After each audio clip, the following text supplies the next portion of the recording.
Hello everyone शांति पाठशाला को मु आपण मानंकु स्वागत जनाउछि। आजिकार एक नूतन वीडियो रे आमे आलोचना करिबा एक सुंदर विषय अंधविश्वास। वीडियोटी को आरंभ करिबा पूर्वरु चैनल को सब्सक्राइब करि दियंतु एवं बेल आइकन टी को प्रेस करि दियंतु। चलंतु आरंभ करिबा। मनीष सबुज सृष्टिर सर्वश्रेष्ठ प्राणी हेले मध्य से समय ओ सभ्यतार दास। समयर स्रोत बही चलिछि, सभ्यतार रूपरेख परिवर्तित होई चलिछि।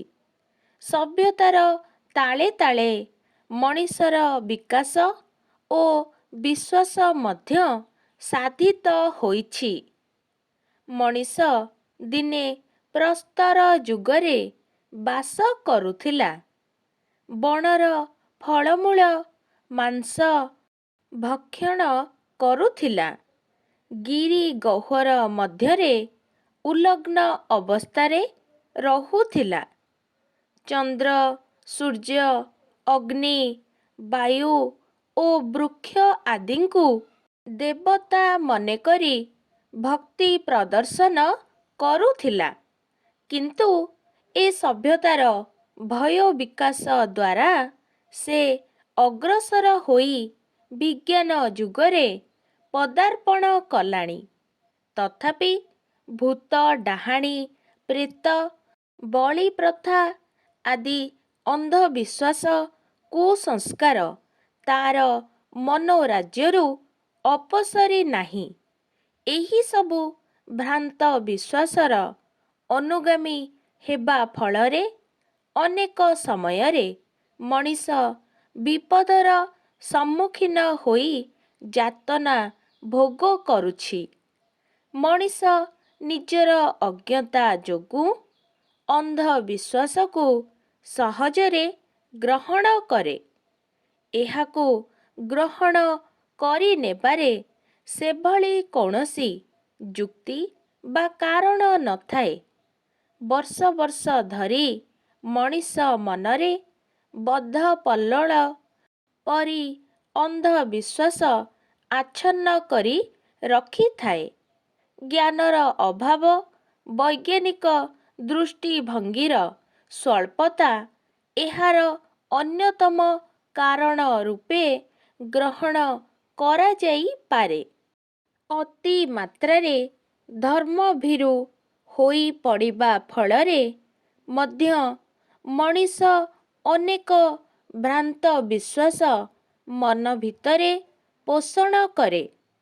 मनीष मनर एई दुर्बलतार सुजोग नेई थांती। केतेक अंधविश्वास रहिछि जहाँ समग्र पृथ्वी रे प्राय अधिकांश व्यक्ति प्राणको घनीभूत करी रखिछि, यथा भूत प्रेत डाहाणी पिशाच इत्यादि।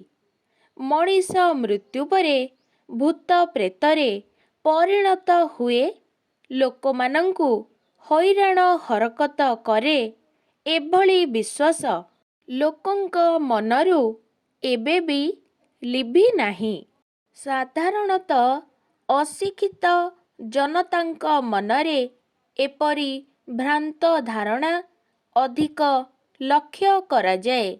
बेले बेले ग्रामरे अग्निकांड वृद्धि पाइले, महामारी बसंतरे बहु लोक मृत्युवरण कले, नई बढ़िरे जीवन विपन्न हेले, एही सबु ग्राम देवींक कोपरु सृष्टि होइथाए बोली विश्वास दृढ़ीभूत हुए। सेथिपाई धर्मांध व्यक्ति माने भयभीत होई रोगमुक्त विपदमुक्त निमित्त ठाकुराणींक सम्मुखरे छेली कुकुड़ा बलि देबा प्रथा परिदुष्ट हुए। ସେହିପରି ଆଦିବାସୀ ଓ କନ୍ଧ ସମ୍ପ୍ରଦାୟର ଲୋକମାନେ ଜମିରେ ଅଧିକ ଫସଲ ଅମଳ ଆଶା କରି ଜମିରେ ନରବଳି ଦେଇଥାନ୍ତି। ସତୀଦାହ ପ୍ରଥା ମଧ୍ୟ ଅନ୍ଧବିଶ୍ୱାସର ଏକ ଜ୍ୱଳନ୍ତ ଦୃଷ୍ଟାନ୍ତ।